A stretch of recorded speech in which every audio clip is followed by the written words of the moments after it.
Halo, assalamualaikum warahmatullahi wabarakatuh. Trending Asia dimanapun kalian berada, dari Sabang sampai Merauke, dari Medan sampai Pulau Rote. Merdeka, merdeka, merdeka.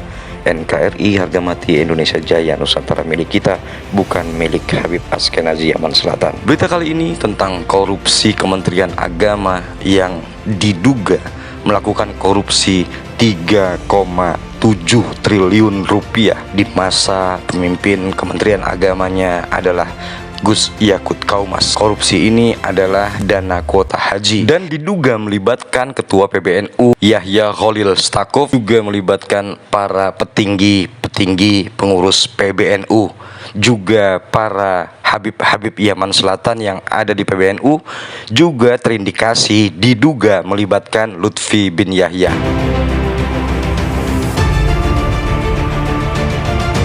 Dan ini adalah hal yang sangat membagongkan. Beginilah jadinya jika para penjahat agama menjadi penguasa di satu institusi pemerintahan.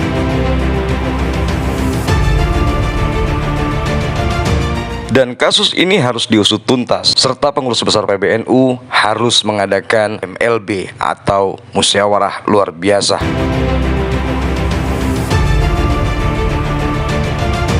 Karena para petinggi PBNU harus direformasi, diganti semua para pengurus besar PBNU. Karena yang duduk di pengurus besar PBNU saat ini adalah orang-orang yang tidak berkompeten, dan juga mereka adalah orang-orang yang bermasalah.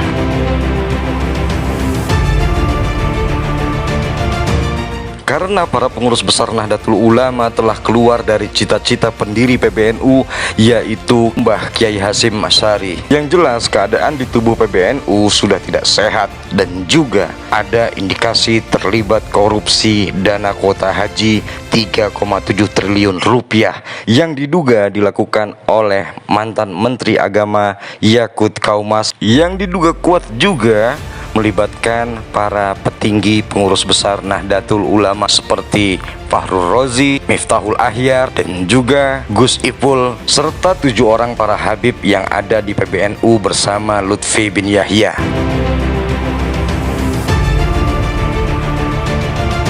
Dan dengan alasan tersebut, pengurus besar Nahdlatul Ulama, ketua PBNU, dan seluruh stafnya harus diganti dengan orang-orang baru yang lebih kompeten, seperti Kiai Said Agil Sirat menjadi Rois Am PBNU, dan juga Kiai Marzuki Mustamar sebagai ketua PBNU yang baru, ataupun diganti dengan Kiai Haji Madudin Usman Al-Bantani bersama Gus Abbas Cirebon.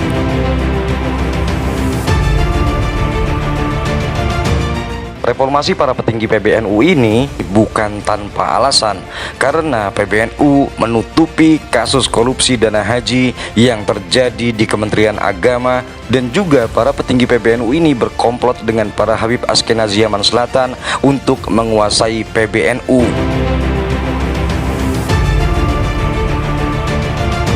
Yaitu dengan cara membiarkan para Habib Askenazi Yaman Selatan merubah sejarah berdirinya Nahdlatul Ulama.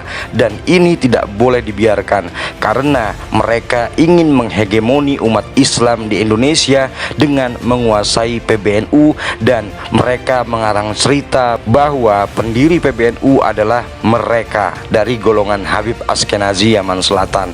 Padahal pendiri PBNU adalah Mbah Hasyim Asy'ari, Kiai Khalil Bangkalan Madura, dan juga Mbah Wahab. Kelakuan pembelokan sejarah berdirinya PBNU ini dilakukan oleh komplotan Lutfi bin Yahya yang mengatakan bahwa Kiai Irfan yang mengatakan bahwa kakek Lutfi bin Yahya adalah pendiri PBNU, dan semua orang bertanya-tanya siapakah Kiai Irfan itu, karena seluruh kiai di Pulau Jawa tidak ada yang mengenalnya. Dan ini adalah kebohongan dari Lutfi bin Yahya, sang pemalsu sejarah bangsa Indonesia. Dan kembali kepada dugaan korupsi Kementerian Agama di era Gus Yakut Kaumas, kita lihat videonya bersama-sama berikut ini. Penambahan kota ini kan adalah bukan domain kami Pak untuk menetapkan, tapi adalah pimpinan. Bukan kewenangan kami Pak untuk menetapkan pimpinan ya. kota ini. Itu adalah pimpinan. Kewenangan siapa? Kewenangan Hah?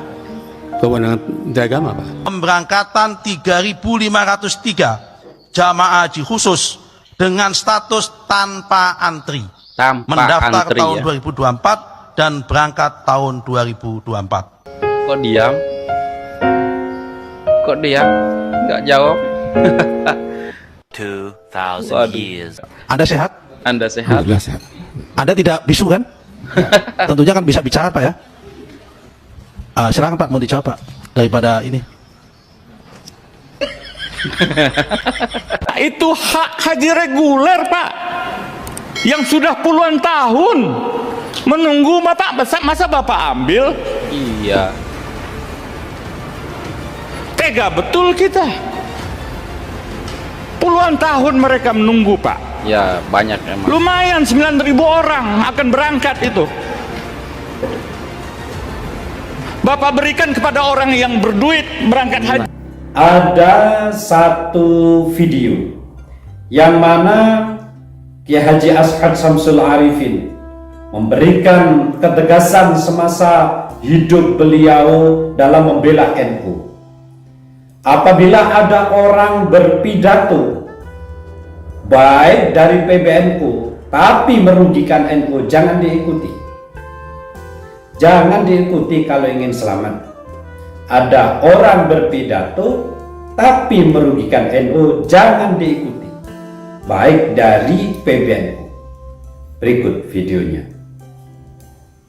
Itu memang orang yang pidato anak sehat dari kain maafin maka dari PBNU, maka dari PBNU, maka dari PBNU, maka sudah kiasat ada tapi tidak boleh merugikan usaha toro. Jadi kalau ada orang berpidato memberikan nasihat dari mana saja, walaupun dari PBNU, walaupun saya sendiri, Kiai Ashad sendiri berpidato, tapi pidato saya merugikan NU, jangan diikuti.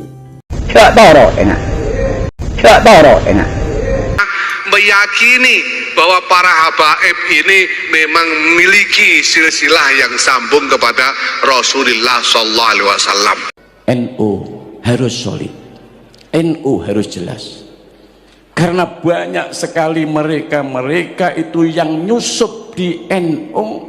Apakah ini nanti saya nggak tahu ke depannya ini. Kalau kami sudah tahu, yang di bawah-bawah ini saya anggap anak-anak kecil itu tidak ngerti. Ada yang mereka ini kedepannya ini sangat membahayakan, sangat membahayakan, tapi mereka tidak peka. Mereka sekarang marah kalau dulu nggak boleh, nggak mau, katanya hubungan dengan kaum kita kalau menikah karena tidak ini dianggap zina. Mereka sekarang mulai bersembunyi besanan dengan para kiai-kiai yang memiliki pondok-pondok pesantren besar. Mulai ada apa ini? Kalau mereka sudah mengikuti plat G ini menjadi tidak mau ngaji, malah gak gelem ngaji. Apa alasannya? Ada yang mereka setelah saya selidiki satu mengaku, bahkan dikatakan sampean sudah usah NU-NU-an, tidak usah Muhammadiyah, tapi sampean Islam yang umum, tapi direkrut oleh dia plat G tersebut. Apakah hal ini tidak menjadi prihatin?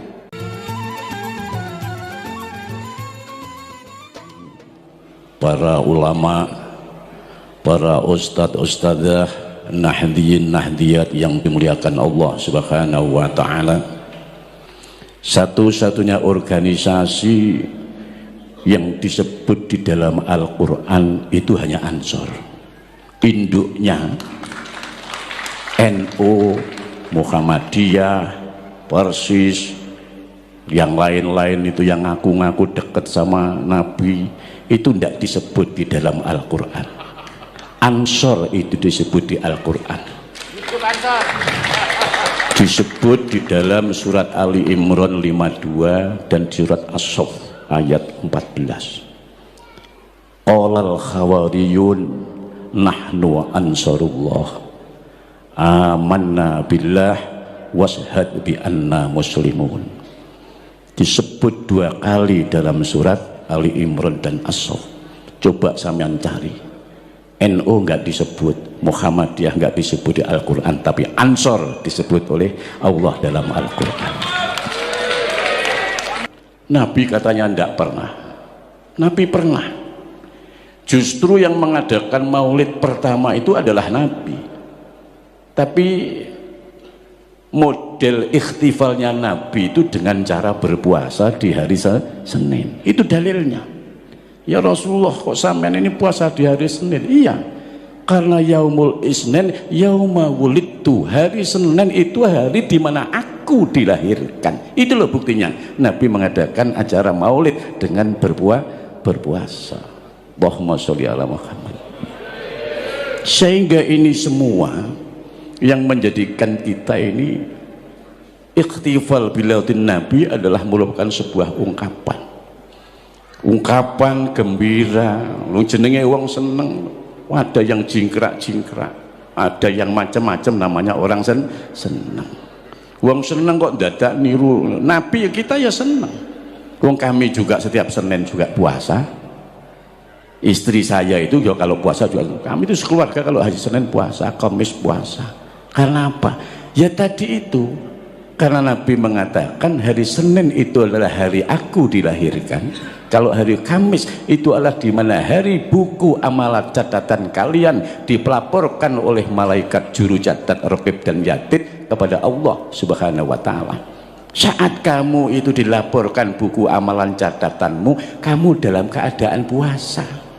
Jangan sampai kamu itu dicatat catatanmu itu dilaporkan Allah, kamu dalam keadaan mampir di jalan Danau Tempe. Ya ruwet. Dalam keadaan puasa kamu itu dilaporkan. Allahumma sholli ala Muhammad. Tapi hal yang memprihatinkan saya ini sebenarnya ini tadi mau berangkat mau enggak, karena ada kabar katanya ceramah saya itu dicekal. Lawang toha ceramah kok dicekal itu. Karena apa? Ya karena saya menyangkut keprihatinan ini harus disampaikan.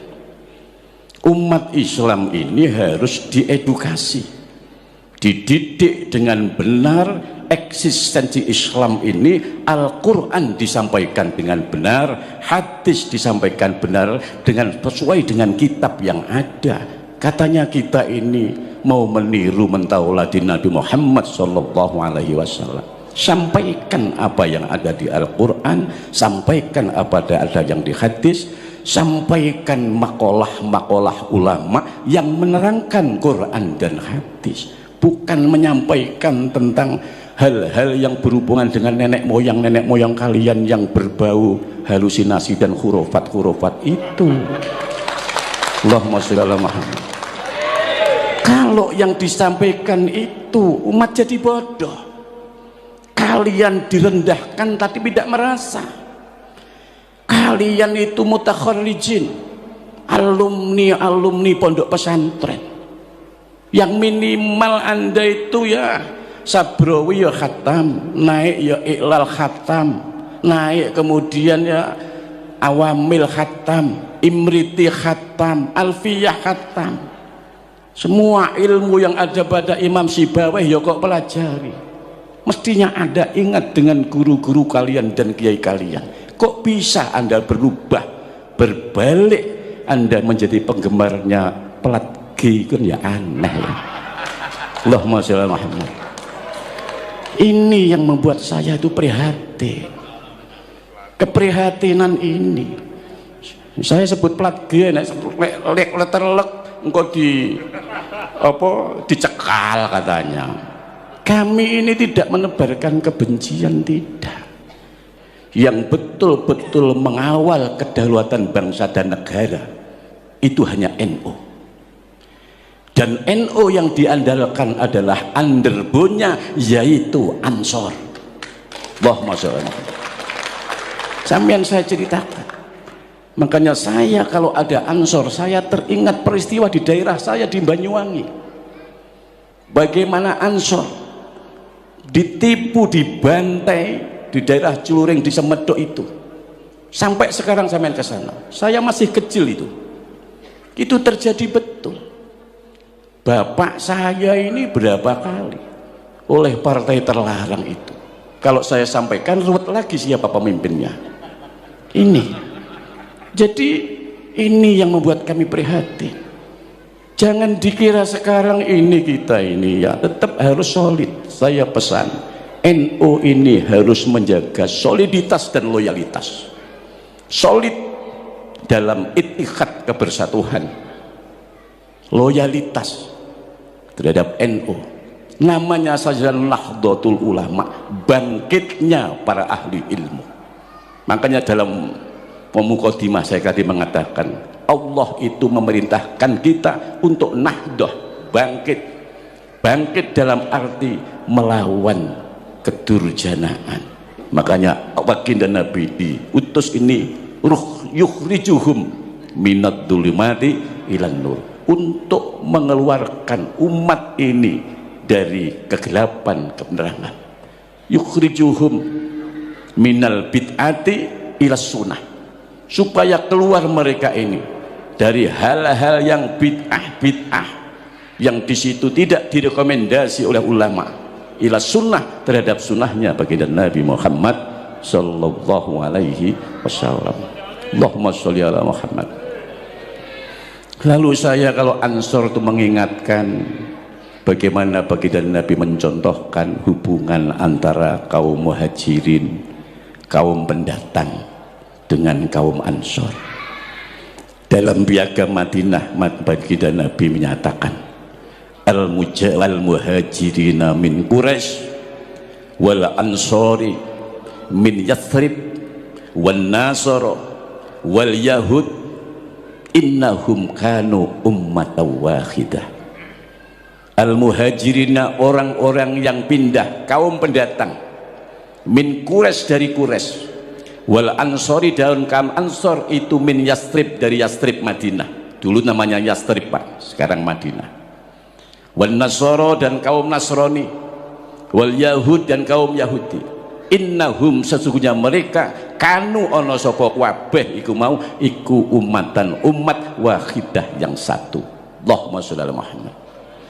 Kalau itu saja Nabi bisa mengittihadkan, menyatukan satu, kenapa kita tidak bisa? Makanya saya tadi berbicara, NU harus solid, NU harus jelas. Karena banyak sekali mereka itu yang nyusup di NU. Apakah ini nanti, saya nggak tahu ke depannya ini. Kalau kami sudah tahu, yang di bawah-bawah ini saya anggap anak-anak kecil itu nggak ngerti. Ada yang mereka ini ke depannya ini sangat membahayakan, sangat membahayakan. Tapi mereka tidak peka. Mereka sekarang marah kalau dulu nggak boleh, nggak mau, katanya hubungan dengan kaum kita kalau menikah karena tidak ini dianggap zina. Mereka sekarang mulai bersembunyi, besanan dengan para kiai-kiai yang memiliki pondok-pondok pesantren besar. Mulai ada apa ini? Kalian tidak tahu.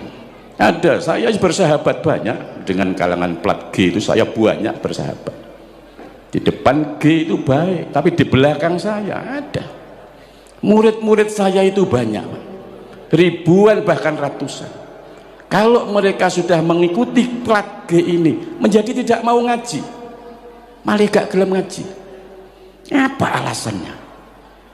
Ada yang mereka setelah saya selidiki satu mengaku, bahkan dikatakan Kang Samen sudah usah NU-NU-an, tidak usah Muhammadiyah, tapi sampean Islam yang umum, tapi direkrut oleh dia plat G tersebut. Apakah hal ini tidak menjadi prihatin? Prihatin. Kalian mungkin tidak bisa merasakan hal itu. Kami yang menjaga bagaimana kelangsungan Islam Ahlu Sunnah wal Jamaah dia ke depan, ini sangat Karena bagaimanapun juga yang nanti pada akhirnya yang akan menderita adalah orang-orang Islam. Negara ini yang menjadi target. Allahumma sholli ala Muhammad. Assalamualaikum warahmatullahi wabarakatuh.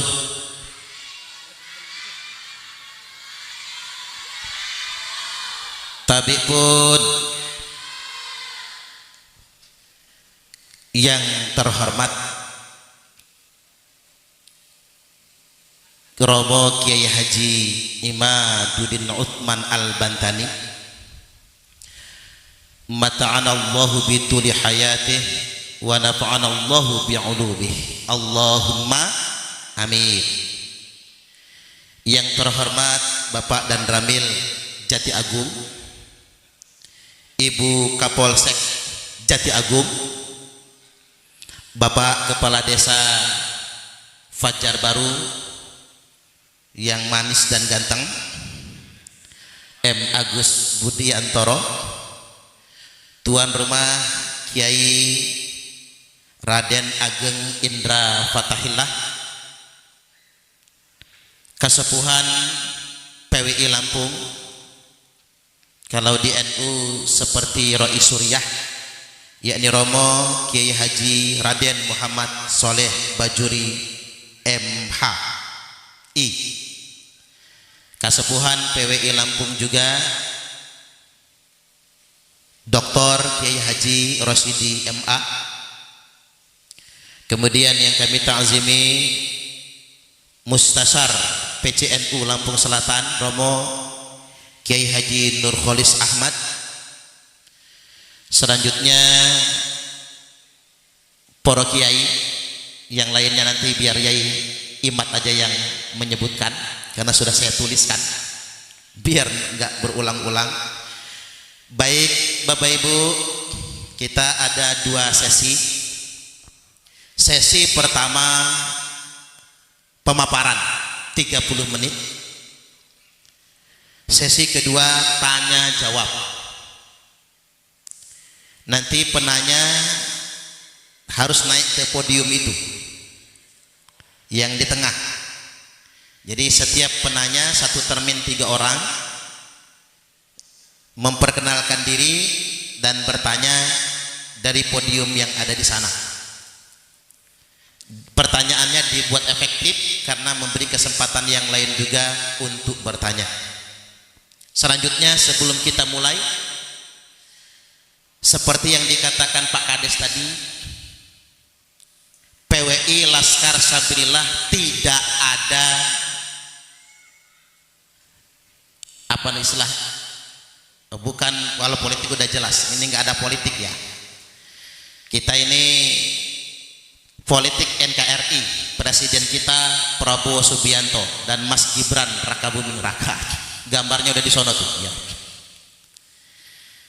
Terus kita ini tidak ada juragannya. Halo, halo, seperti yang dituduhkan beberapa waktu yang lalu, seolah-olah PWI ini ada juragannya. Saya sampaikan PWI LS tidak ada juragan. Ini gerakan umat, gerakan Nahdiyin akar rumput dari kantong kita masing-masing.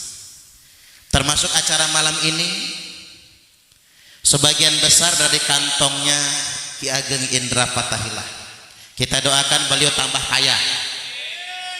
Janjinya mau nyumbang seragam laskar. Amin. Awas saya tagih pokoknya.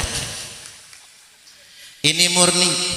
Jadi nggak ada juragannya, nggak ada kekuatan politik di belakangnya, nggak ada pengusaha yang memodalinya. Murni dari kantong kita masing-masing dan dari anggaran PWI Provinsi Lampung. Jadi begitu. Kita sudah kangen mendengar paparan Yai Imat. Kita langsung saja sesi pertama pemaparan dari Mujaddid awal abad kedua Nahdlatul Ulama Kiai Haji Imaduddin Utsman Al-Bantani. Kepada beliau dipersilakan.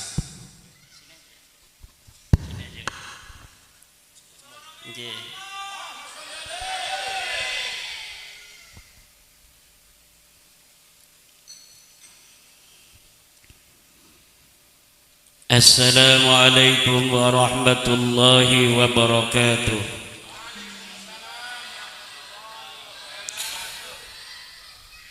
Alhamdulillahil malikil hakim, al-jawadil karimil azizir rahim. فالطريق إليه واضح للقاصدين والدليل عليه لائح للناظرين والصلاة والسلام على سيد المرسلين سيدنا ومولانا محمد وعلى آله وأصحابه الطيبين الطاهرين. يا حي يا قيوم يا حنان يا منان يا ديان يا سلطان يا ذا الجلال والإكرام. اللهم اجعلنا وأولادنا وأزواجنا وذريتنا وطلابنا من أوليائك المقربين والعلماء العاملين الراسخين العابدين الزاهدين المتواضعين المفتوحين المرزوقين المحبوبين المجاهدين الطاهرين. يا جبار يا جبار يا جبار يا جبار يا قهار يا قهار يا قهار يا ذا البطش الشديد. أما بعد فيا أصحاب الفضائل حضرات المكرمين para alim, para ulama, para kesepuhan, wabil khusus sahibil bait, sahibil fadilah Kiai Ki Ageng Raden Indra Fatahillah. Semoga senantiasa dalam keberkahan dari Allah Subhanahu wa ta'ala. Ketua Pengurus Perjuangan Wali Songo Indonesia Provinsi Lampung, Ad-Da'i ilallah Kiai Haji Suparman Abdul Karim. Saya ingat Imaduddin Usman. Bapak Kiai Haji Raden Muhammad Saleh Bajuri, Dr. Kiai Haji Rosidi MA, Kiai Haji Nur Khalis Ahmad, Kiai Haji Ahmad Nur Samad, Kiai Haji Andi Alawi, Kiai Haji Wahono Rahman, Kiai Haji Salahuddin Mahfud, Kiai Haji Mustafa, Kiai Haji Imran, Kiai Haji Suryanto, Gus Zamzami, Ustadz Mahfuddin, Al-Mukarram Kiai Mustafa, Panglima PWI Bandar Lampung, Ketua PWI Lampung Selatan, Panglima PWI Lampung Selatan, Bapak Dan Ramil Jati Agung, Bapak Kapolsek Jati Agung, dan kebanggaan kita bersama Kepala Desa Muhammad Agus Budiantoro. Semoga terpilih jadi kades lagi, nanti terpilih jadi Ketua DPRD Provinsi Lampung Selatan. Habis jadi lurah 2 periode DPRD baru bupati.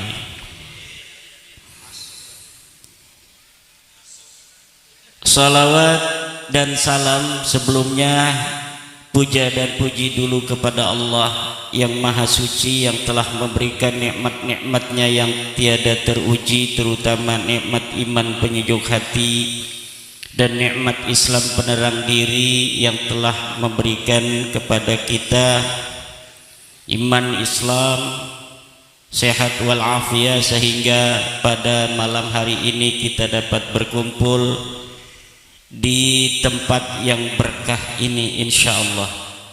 tempat ini akan semakin berkah dari sebelumnya. Amin ya rabbal. Salawat dan salam marilah kita sanjungkan kepada baginda Nabi besar Muhammad, manusia yang wajib kita cintai. Nabi Muhammad adalah manusia yang wajib kita cintai. Selain Nabi Muhammad, manusia yang wajib kita cintai adalah ahli baitnya Nabi Muhammad. Berdasarkan hadis yang diriwayatkan oleh Ibnu Abbas, ketika diturunkan ayat innama yuridullahu liyudhiba ankumur rijsa ahlal baiti wa yutahhirakum tathira, kemudian Ibnu Abbas bertanya kepada Rasulullah, ya Rasulullah, wa man qarabatuka alladhina wajabat alaina mahabbatuhum, siapa kerabatmu yang wajib bagi kami untuk mencintainya? Ketika turun ayat qul la as'alukum alaihi ajra illal mawaddata fil qurba, Ibnu Abbas bertanya siapa yang dimaksud kurba. Wa man qarabatuka alladhina wajabat alaina mahabbatuhum, kata Rasulullah Aliyun wa Fatimatu wa waladahuma, Ali, Fatimah dan dua anaknya. Itulah yang wajib untuk dicintai, itulah yang dimaksud kurba di dalam ayat qul la as'alukum alaihi ajra illal mawaddata fil qurba. Zaman ayeuna ada orang-orang yang mengambil kurba, merampok makna kurba untuk diri mereka yang ada sekarang. Katanya wajib menghormati habaib berdasarkan ayat qul la as'alukum alaihi ajra illal mawaddata fil qurba. Di mana istidlalna eta jelema? Dari mana orang yang beristidlal dengan ayat qul la as'alukum alaihi ajra illal mawaddata fil qurba, kemudian al-qurbanya dibelokkan kepada habaib? Emang habaibnya siapa? Turunan Nabi katanya. Kata siapa? Turunan Nabi itu harus bisa diverifikasi berdasarkan satu, kitab nasab,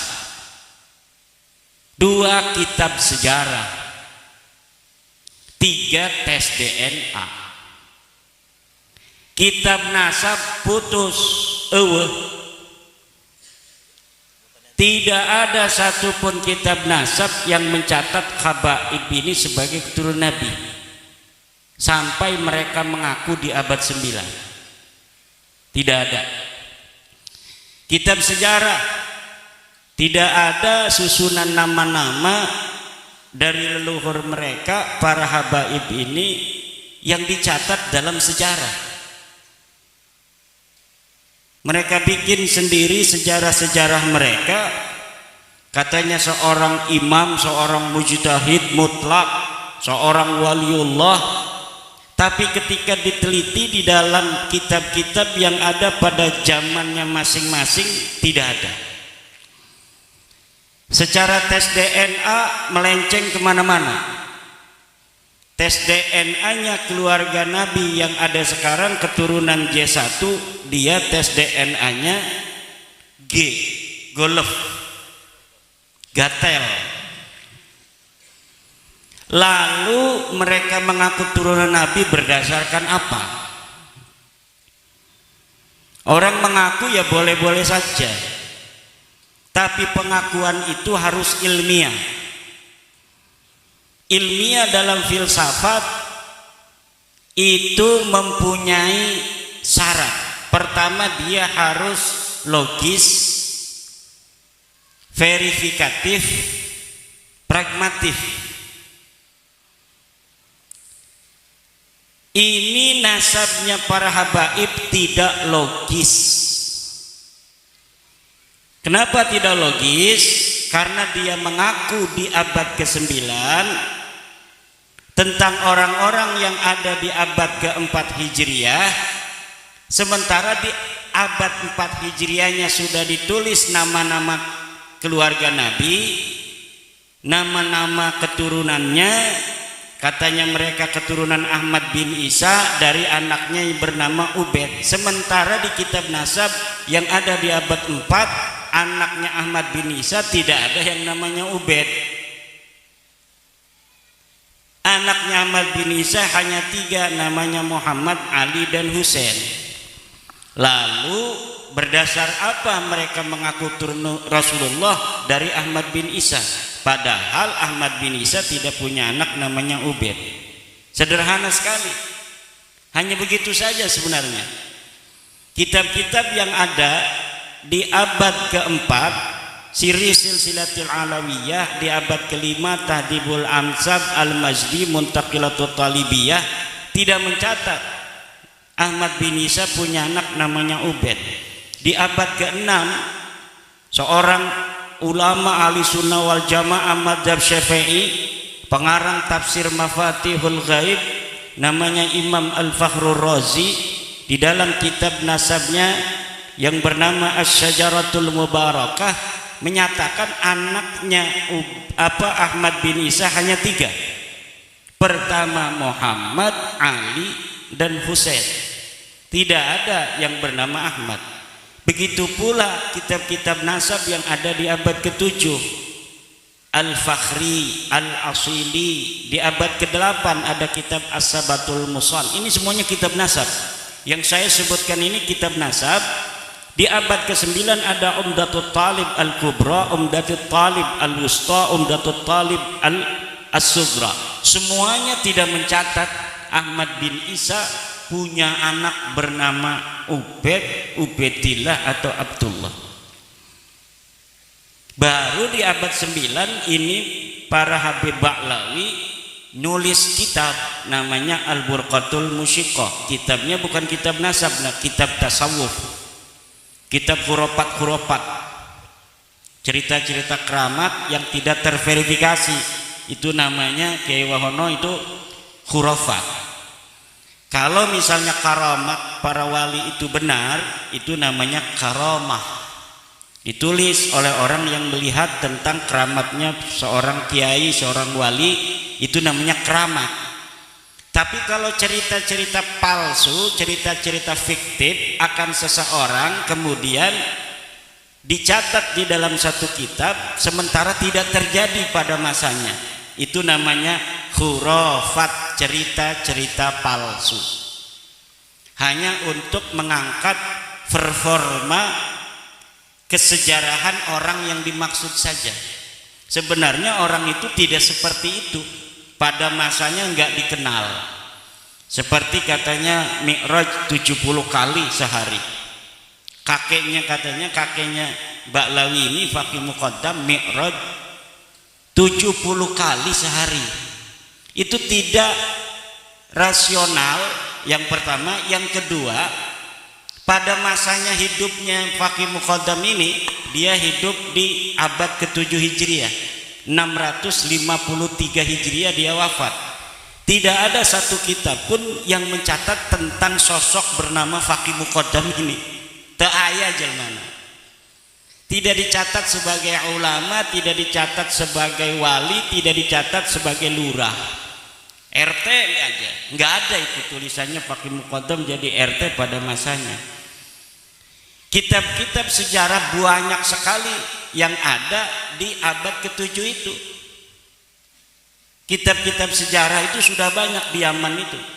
Tapi sama sekali ketika orang-orang Tarim pun disebutkan, itu kiai-kiai di Tarim disebutkan namanya si A, si B, si C pada masa itu.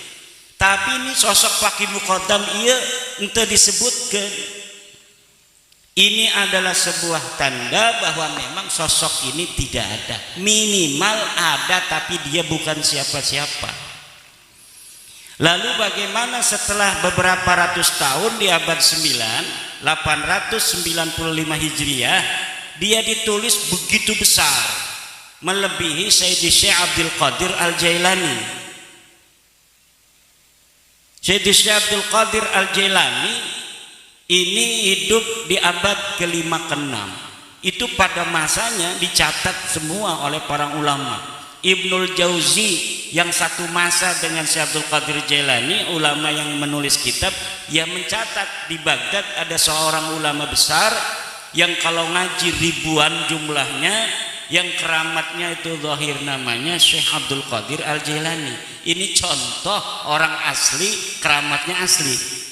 Jadi kalau ditelusuri di dalam kitab-kitab yang ada pada masanya, dia itu terverifikasi. Nah, kalaulah keluarga Ba'lawi ini benar seperti yang mereka sebutkan dalam ceramah-ceramah itu, bisa nurunin rantai dari emas. Iya, bisa nurunin rantai dari emas dari atas langit. Gitu. Ini pasti kan sesuatu yang sangat luar biasa.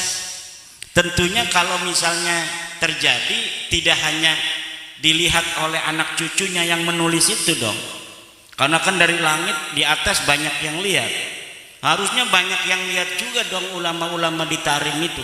Sedangkan di Tarim banyak sekali ulama-ulama dari keluarga Bafadal, dari keluarga Al-Khatib, dari keluarga-keluarga lainnya. Kenapa yang lainnya itu menulis kitab tapi tidak mendeteksi adanya rantai turun dari langit yang terbuat dari emas?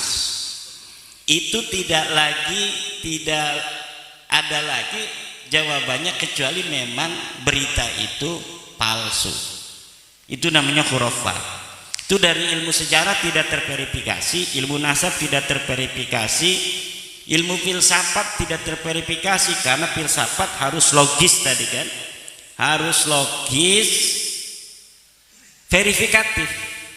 Itu dalam teori ilmiah itu logis, verifikatif, masuk akal. Kalau tidak masuk akal sebuah sejarah itu tidak ilmiah namanya. Kalau tidak ilmiah itu namanya apa? Cerita saja. Al-khabar, information. Information itu al-khabar mahtamala sidqa wal kadhiba, sesuatu yang mungkin saja benar, mungkin saja salah. Bagaimana kita untuk mengetahui dia salah dan benar? Ya tidak ada lagi kecuali diverifikasi. Teu aya cenah eta syarat-syarat kitab-kitab eta pokona geus sura istifadhah geus bae. Lamun wis sura istifadhah ya wis sah. Sekarang kan sudah sura istifadhah. Sura istifadhah itu artinya populer, sampun viral. Wis viral para habib iki turunan nabi kan.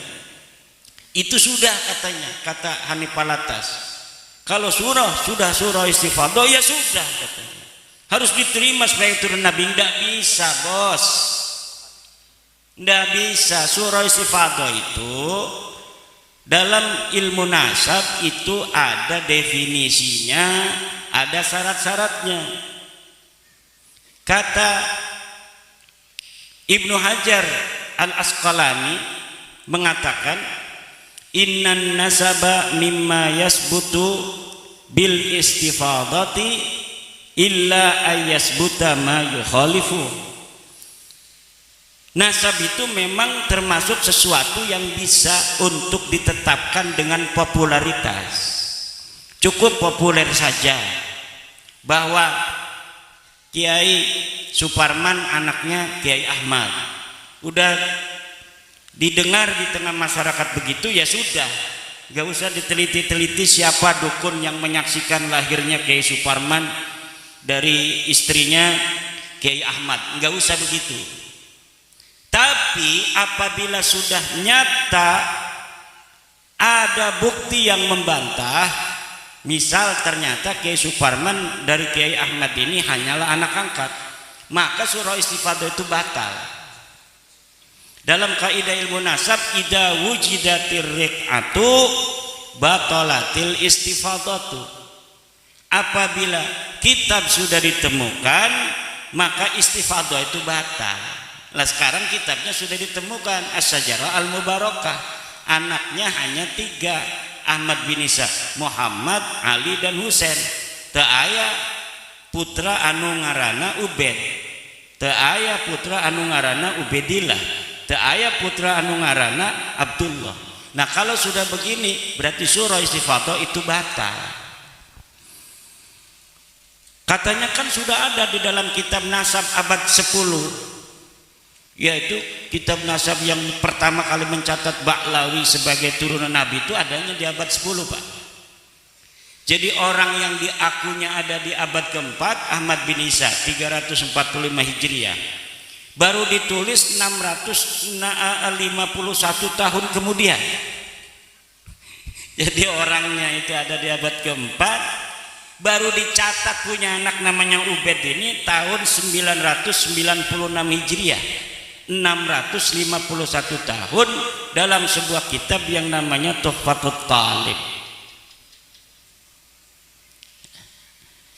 Nah sebuah kitab, walaupun kitab nasab, kalau kitab nasab ini adalah termasuk kitab nasab hadisah, ini tidak bisa mengisbat orang-orang yang qadimah.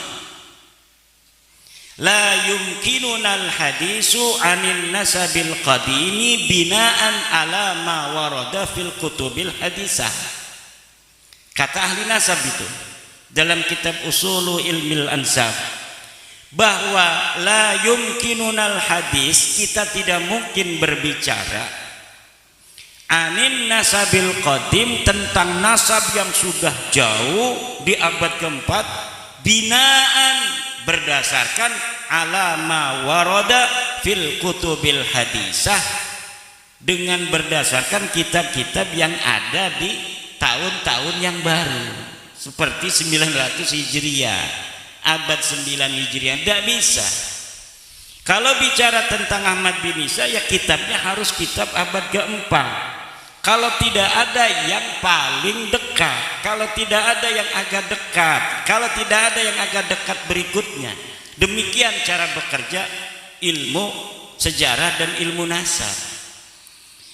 Kalau misalnya abad ke-10 ini disebutkan yang namanya Ahmad bin Isa punya anak Ubed, tidak ada kitab yang menentang di abad sebelumnya, ini tidak jadi soal. Dalam ilmu nasab, dalam ilmu sejarah itu disebut argumentium ex silentio, yaitu kita memegang sebuah historiografi sejarah berdasarkan data yang kita temukan paling dekat dengan masa kejadian. Kecuali ada lagi nanti ditemukan yang lebih dekat lagi, bertentangan dengan yang kita temukan sebelumnya, maka yang kita temukan sebelumnya yang agak jauh ini hilang ihtijajnya, hujiyahnya dengan kitab-kitab yang kita temukan di abad-abad yang lebih dekat itu. Jadi di abad 10 dikatakan Ubed punya anak, Ubed adalah anak Ahmad, tapi bertentangan dengan seluruh kitab yang ada di abad 9, 8, 7, 6, 5 dan 4. Ini tidak bisa dijadikan dalil kitab-kitab baru ini. Kata Hanifal Atas, kitabnya ada 140 kitab. Kitab apa itu? Kitab sejarah atau kitab tasawuf. Kitab nasabnya cuma Tuhfatul Talib, kemudian Tuhfatul Azhar, dan kitab Samsud Zahira. Itu pun ditulis oleh mereka sendiri, Samsud Zahira. Sedangkan kitab itu mulai adanya sejak abad ke-10 sampai sekarang. Abad 9 sampai abad di mana Ahmad bin Isa itu ada, tidak ada yang menyebutkan Ahmad bin Isa punya anak namanya Ubed. Maka ini secara ilmu nasab batilun maudu'un mardudun munqati'. Secara ilmu DNA DNA orang seluruh Indonesia, seluruh dunia ini Pak, sejak 2010 sudah diambil sampelnya oleh sebuah badan dari dunia yang ingin mengetahui ikatan hubungan antara satu suku dengan suku lainnya. Orang Arab sudah ditentukan haplogrupnya J1, orang Indonesia asli O. Nah, sedangkan Ba'lawi ini ngaku turunan Nabi, ketika dites DNA ternyata DNA-nya bukan J1 tapi G. G ini orang mana? Orang Turki, orang Georgia, Kaukasus dan sekitarnya. Itulah orang-orang dengan haplogrup G. Kok adanya di Yaman? Mereka hijrah abad ke-6 Hijriah. Jadi tahun 500-an baru hijrah.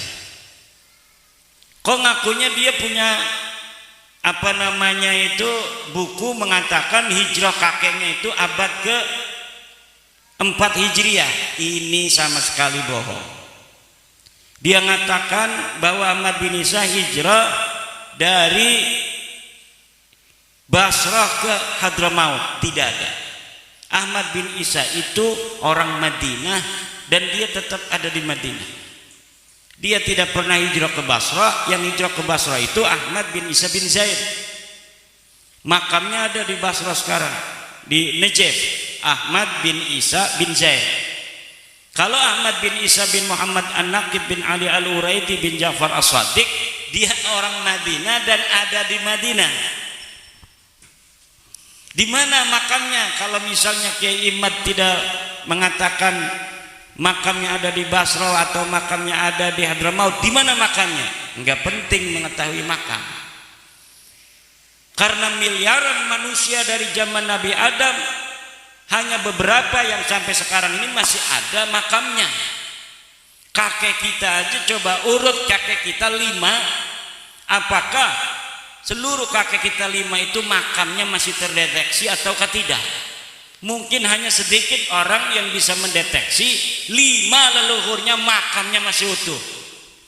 Kecuali mungkin dia orang besar, kecuali mungkin dia ulama besar, makamnya dijarahin orang. Tapi apa iya 5-5-nya itu akan jadi orang besar semua? Biasanya ada aja yang nakal,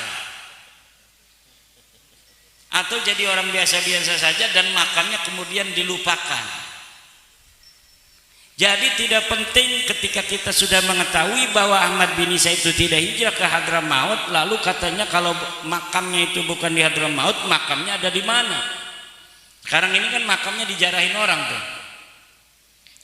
Dijarahin katanya makam Ahmad bin Isa. Bagaimana orang yang tidak hijrah ke Hadramaut makamnya aja di Hadramaut lalu dijarah-jarahin? Lah ini sebagai bukti arkeologis. Ini buktinya bahwa Ahmad bin Isa itu ada. Apa buktinya? Makamnya ada. Lah kita bisa bikin makam sekarang Pak. Contohnya sekarang banyak makam palsu, betul nggak? Orangnya masa lalunya tidak ada, makamnya sekarang dibikin. Makamnya dibikin bagus lagi, dikasih kubah. Di Pemalang kemarin ketahuan tuh bin Yahya dibongkar sama masyarakat Pemalang gara-gara bab nasab ini.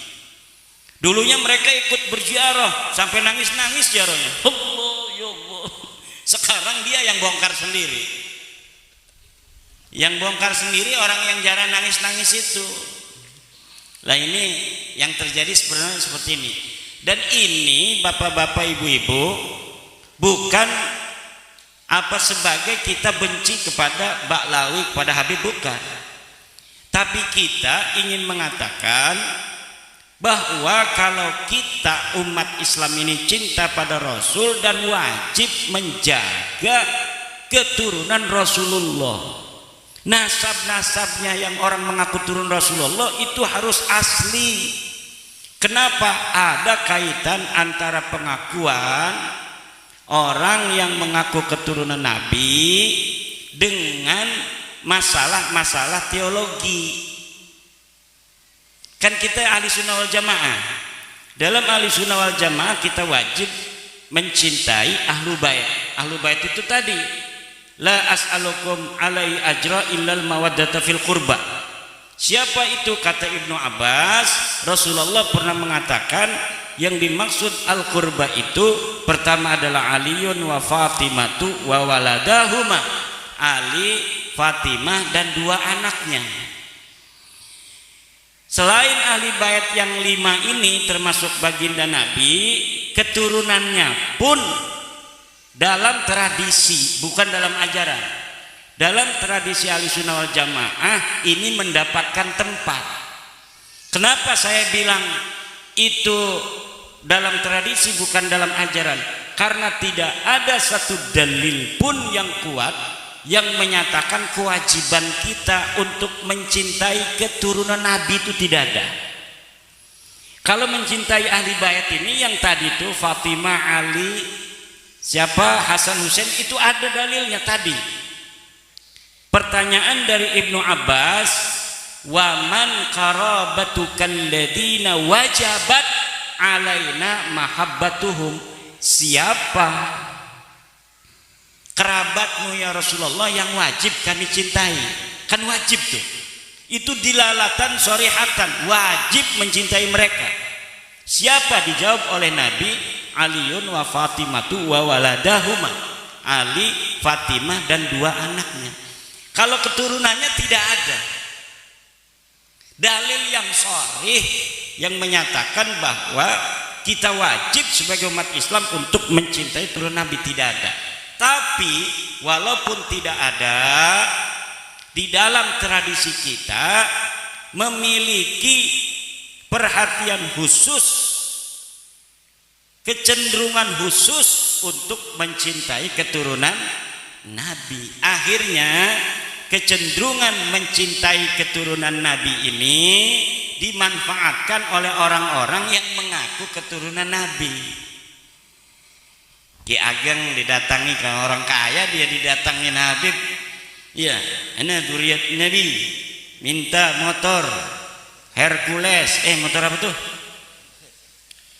Harley, bukan Hercules. Minta motor Harley, wah ini turunan Nabi nih, kita kasih aja sama dengan ngasih Nabi. Kan ada yang begitu. Minta Alphard di Lampung. Yang satu mobil apa tuh? Selain Alphard, Hi-S. Wah, Hi-S sama Alphard kan harganya 1 miliar. Dia jadi bupati harus ngumpulin berapa tahun itu dari gajinya yang asli ya. Tapi diminta begitu saja dengan apa namanya itu alasan bahwa dia keturunan Nabi. Nah, yang macam-macam begini ini yang kita hindari. Maka bapak-bapak, ibu-ibu, sampai sekarang ini seluruh dalil-dalil saya yang saya sampaikan tentang keterputusan nasab mereka itu belum bisa dijawab, baik di dalam bahasa Arab maupun dalam bahasa Indonesia. Dalam bahasa Arab saya sudah mengarang Al-Mawahib Al-Laduniyah fi Inqita'i Nasabi Ba'alawi ibn Ubaidillah. Kemudian saya juga mengarang kitab I'anatul Akhyar fi Jawabi Syekh Abdullah Mukhtar.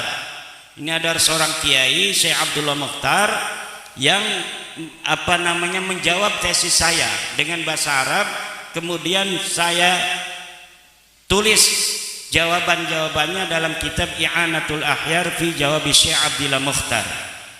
Kemudian saya juga mengarang kitab Al-Ma'arif Ar-Rabbaniyah fi hifdhin nutfati an-nabawiyah. Ini adalah jawaban untuk Kiai Qurtubi dari Lebak. Dia bikin kitab namanya kitab Ihya'ul Mauta, menghidupkan orang-orang mati, itu fakih muqaddamah gitu. Kemudian di dalamnya ada dalil-dalil dia. Saya jawab semua dalilnya dalam kitab Al-Ma'arif Ar-Rabbaniyah fi Hifdhin Nutfah An-Nabawiyah. Dan semua kitab saya itu para kiai ada di internet yang bisa di-download, kemudian bisa di-print out gratis. Siapa saja yang masih memiliki keraguan terhadap apakah Balawi ini cucu Nabi atau bukan, itu bisa melihat dalil-dalil saya, dan apabila ada yang mau membantah dipersilahkan untuk membuat kajian yang sama dan kemudian dituangkan di dalam sebuah kitab atau sebuah buku, baik yang berbahasa Indonesia, yang berbahasa Arab. Itu kebanyakan saya langsung menanggapinya dengan tulisan. Yang membuat tulisan saya balas dengan tulisan. Ada dari Tarim, seorang Habib dari Tarim sudah mengirim sejak awal. Dia bikin kitab, kemudian saya jawab kitabnya. Ada dari Saudi Arabia, bikin kitab bantahan, sudah saya bantah. Kemudian dia tidak bantah lagi. Ada lagi dari Malaysia, bikin kitab, kemudian saya bantah, tidak bantah lagi dia. Namanya Al-Mahdali. Yang berbahasa Indonesia, Rumel Abbas. Kalau dia ini agak logis. Karena apa? Karena dia berusaha untuk mencari kitab-kitab abad ke-5 ke-6.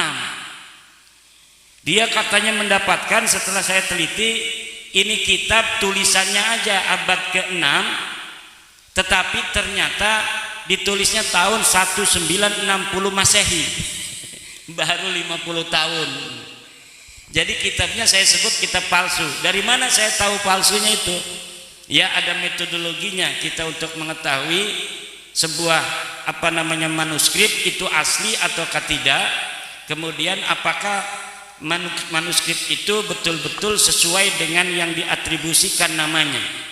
Diatribusikan katanya ini adalah Abul Qasim An-Nafar, diatribusikan Sa'aduddin Ad-Dhifari, diatribusikan Abil Hasan Al-Allal. Ternyata semuanya palsu. Dan saya sudah membuat, coba cari di internet manuskrip palsu Ba'lawi versi Rumel Abbas. Itu bisa di-download, bisa di-print out, bisa dipikirkan oleh bapak-bapak sendiri. Benar nggak itu Rumel yang mengatakan dia menemukan manuskrip, kemudian saya katakan palsu, dan saya sebutkan bagaimana dalil-dalil sehingga saya bisa mengatakan manuskripnya palsu. Kitabnya baru dibikin 1960-an. Itu ada, tinggal di-download. Di-download itu Pak diambil, kemudian bisa di print out oleh anaknya. Minta anak tuh, katanya saya pengen lihat itu bener enggak Rumel Abbas itu manuskripnya palsu. Coba downloadin, nanti bapak akan melihat bagaimana bentuk manuskripnya, bagaimana jawaban saya. Dari situ bisa menilai mana yang benar, mana yang salah. Kemarin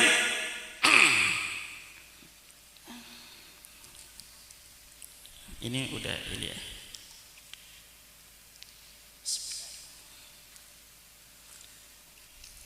Kemarin Hanif Alatas bikin buku berjumlah 500 halaman. Di dalamnya apakah itu sudah menjawab? Tidak. Kenapa? Karena ternyata di dalamnya buku Hanif Alatas sama dengan apa yang disampaikan oleh Rumel Abbas. Jadi manuskrip palsu yang didapatkan Rumel Abbas itulah yang ditaruh di dalam kitab-kitab itu.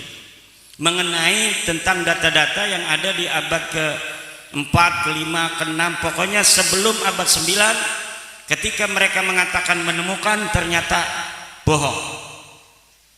Kita bisa uji kalau ketemu di satu ruangan, dalam satu meja, di situ ada profesor-profesor sejarah, dokter-dokter sejarah, kemudian kita berdiskusi, maka akan ada juri-juri itu yang akan melihat mana yang benar. Apakah klaim dari para Rumel Abbas, apakah klaim dari saya, dan saya dapat membuktikan kepalsuan dari manuskrip Rumel Abbas itu.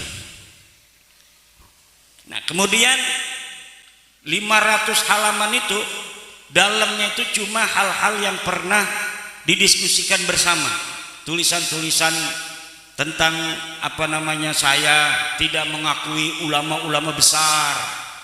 Ulama-ulama Ibnu Hajar sudah mengatakan bahwa silsilahnya Ba'lawi ini nyambung ke Nabi gitu, di abad ke-10 Hijriah. Nah, Ibnu Hajar itu ketika menyebutkan silsilah Ba'lawi itu dalam kitab tasawuf, kitab sanad tasawuf. Kitab sanad-sanadnya itu banyak, ada sanad hadis, sanad fikih, sanad tasawuf. Pas bab sanad tasawuf dia menyebutkan silsilah Ba'lawi dari gurunya yang Al-Idrus. Dari dia mendapatkan dari gurunya bahwa silsilahnya begini, sampai ke ayah saya, sampai ke kakek saya, ke buyut saya, disebutkan oleh gurunya. Menyebutkan silsilah seperti silsilah di abad 9 itu, yang nyontoh dari abad 9 dari Ali As-Sakran itu. Nah, di dalam ilmu nasab di dalam ilmu nasab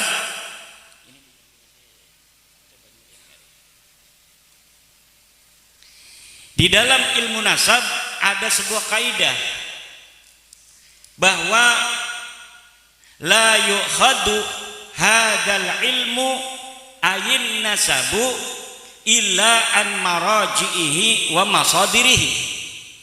Tidak bisa diambil ilmu ini, yaitu ilmu nasab, kecuali dari sumbernya, yaitu kitab nasab. Sedangkan Ibnu Hajar itu ketika menyampaikan silsilah Ba'lawi itu bukan kitab nasab tapi kitab tasawuf. Itu secara ringkasnya aja. Nanti kita kembangkan di dalam jawaban-jawaban pertanyaan. Terima kasih.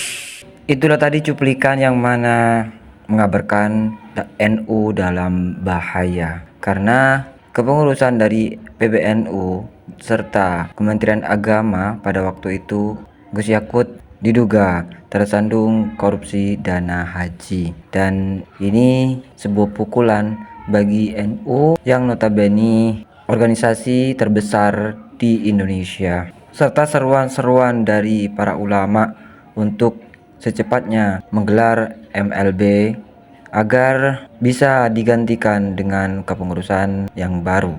Dan tadi sudah kita simak bersama ulasan ulama yang sangat luar biasa tentang mengenang sejarah-sejarah dari NU, para ulama-ulama sepuh NU yang berjuang dalam kedaulatan Indonesia, serta Kiai Haji Imaduddin Utsman Al-Bantani yang masih tetap memperjuangkan, menyuarakan nasab Ba'lawi itu putus dari Dzurriyyah Rasulullah SAW. Semoga video kali ini bermanfaat bagi teman-teman semua. Terima kasih sudah mengikuti channel ini. Kita jumpa lagi di video selanjutnya. Assalamualaikum warahmatullahi wabarakatuh.